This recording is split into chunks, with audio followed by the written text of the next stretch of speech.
Rutgers? I mean, it seems like their numbers and their record don't necessarily match up. What do you think of that? They got a lot of talent, and I think they're very well coached. I think it's kind of just the fickle nature of our game a little bit, right? They've had some close losses in there, and they've just been on the wrong side of it. So all I know is that they're, like I said, they're very talented. Coach Owens does a great job. And they're going to be very, very motivated, obviously, to kind of dig themselves out a little bit in the conference standings. But it's still really, really early, and they're a 21 team already, so they're doing some things really, really well, obviously. What are you doing, or how do you kind of have it lined up rotation-wise for the weekend? I think the plan is to do the same thing this weekend. Yeah. What's McConaughey kind of showing you on that Saturday spot to stay there? Just that he's able to get us deep in the game. I mean, he throws strikes. He can put people away when he gets ahead, and he can navigate the game. I mean, he's obviously at a different level, but he was a starter, last year in junior college, and a really good one at that. So just his ability to navigate situations, and he's got stuff to get out of spots. When you talk about the ability to stop opponents from running, stealing bases, how much of that is coaching and just emphasizing it? How much of it is the personnel that you have to execute? I think it's both. I think Coach Childers does a great job of just calling picks, not just to do it, but do it with purpose. It has to do with the pitchers on the mound executing the timing. You don't just come set and pick the same way every time. You've got to mix up your looks. Obviously, Josh has done a nice job as well, but I think just all those things kind of play into it. I feel like the bullpen's performed the last couple of games. Well, I think the guys that have gotten the ball more often than not have done a good job. Obviously, the crooked number, to avoid that, you got to attack the zone, and the guys that have struggled at times are getting behind in the count, and they're either having to come over the middle of the plate and getting hit, or getting things started with walks or hit by pitches. So I think the guys that you've seen that have gotten the ball more often, the Dices, the Borst, the Perrys, all those guys in the back end have done a very good job. It's been a little bit hit and miss with some of the other guys, whether it be, like I said, falling behind the count or just not executing pitches. Really, it's the first pitch strikes and the 1-1 counts, right? Like, can you get the count back in your favor when it's 1-1? The guys that are getting the ball most consistently are doing a great job of it.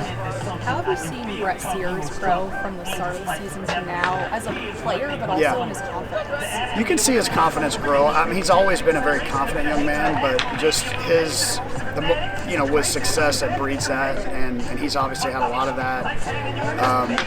You see it often with pitchers, right? The velocity shows up when it comes to that too. So early in the season, he would maybe touch some mid-90s, but not as often as you're seeing now. He feels pretty fearless on the mound, and that comes, kind of projects through with his pitches. Does that fearlessness kind of carry over to the rest of the team? It does, yeah. And again, like I said, the guys that get the ball, probably that group of 10 or so guys that have gotten the majority of the innings, that's what they do. And that, just like hitting and just like everything else, that's contagious. Well, how much of Brett's progression is a Rob Childress effect? Well, I think certainly Rob deserves a lot of credit, but Brett's the one that's putting in the work behind the scenes as well. So I just think that's been a nice blend between the two of them. Rob, his ability to communicate with Brett. Brett is an older, 23-year-old, 24-year-old going on now. So he's able to articulate what his wants, needs, and desires are too on the mound. So they blended those pretty well. Brett works really, really hard, and Rob's certainly done a great job with it. Well, offensively, are you guys at a spot that you're getting near the midway point of the regular season?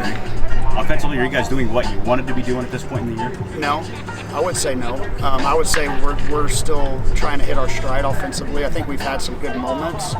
I thought last night was a step in the right direction, just as far as the aggression, how we were able to get some extra base hits and some big hits because we were more just ready to swing the bat. And we've got some guys that can do that.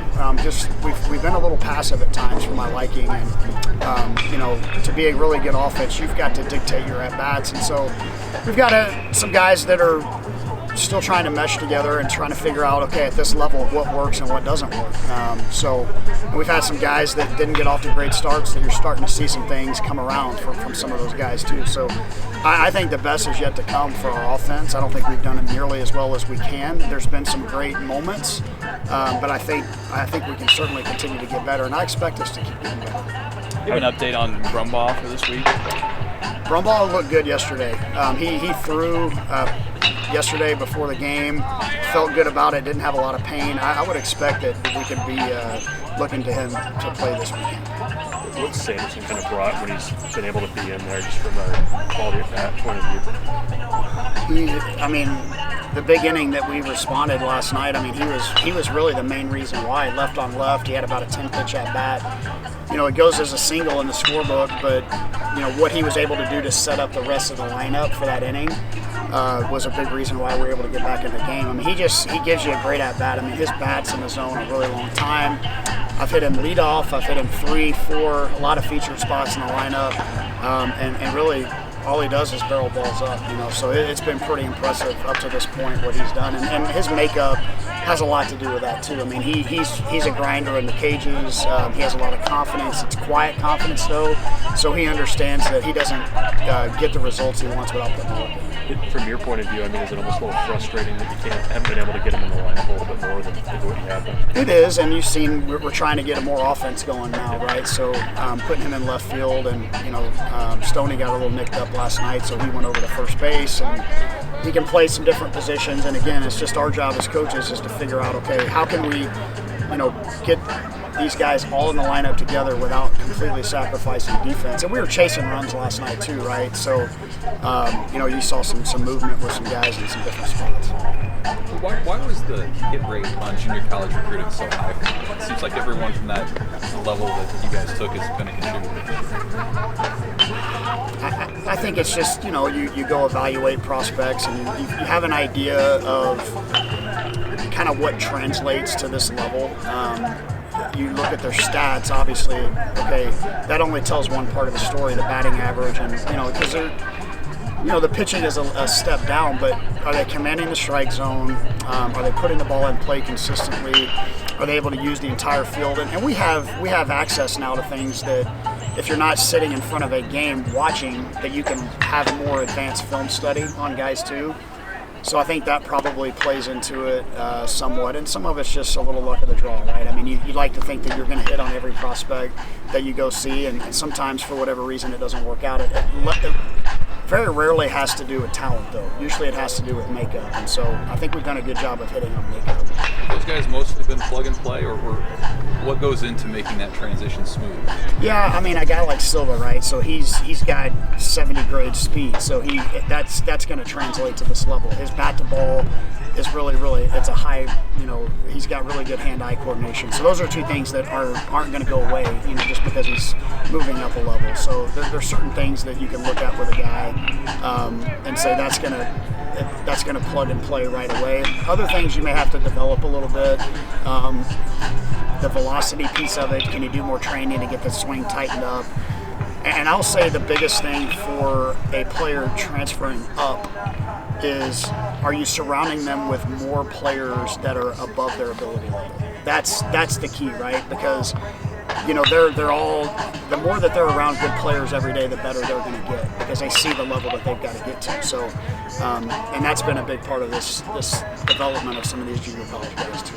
Will, you mentioned Rutgers being a 20-win team. How important is this weekend, given the last week or so, you guys have lost 3 of your last 5? So, yeah. As you look ahead, how valuable is this road trip you guys have coming up? Yeah, they're all valuable, right? We were in it to win it last night. We didn't come out on the right side of it, but they're all valuable. Like I said, Rutgers is a really talented team. They're very well coached. They're going to be hungry to get back in the race. And we've got to. I just think you can put the 10-game winning streak aside and some of the great things we've done at the front of the season. We have yet to peak. This team has yet to peak. I believe that wholeheartedly. You're starting to see us play a little better defense. The hitting has been a little come and go. Pitching's been pretty consistent. I think if we can continue to just get better, that's going to be the goal for this team. And obviously this weekend is huge. I mean, it's a conference weekend. You got a chance to respond and have a winning week. And to do that, you got to go start and win Friday. Just curious, Coach, had nothing to do with anything, but could you have challenged that last play at first base based on what Kansas had challenged earlier? The last play of the game? Yeah. As far as if he was out or safe? Yeah. I couldn't have challenged it, no. But our team could have challenged it, I guess. Yeah. I didn't see the play. Obviously, I was already long gone by then. Was he safe? Did I miss it? He looked like it was closer, a lot closer than when. I think he was out, but Okay.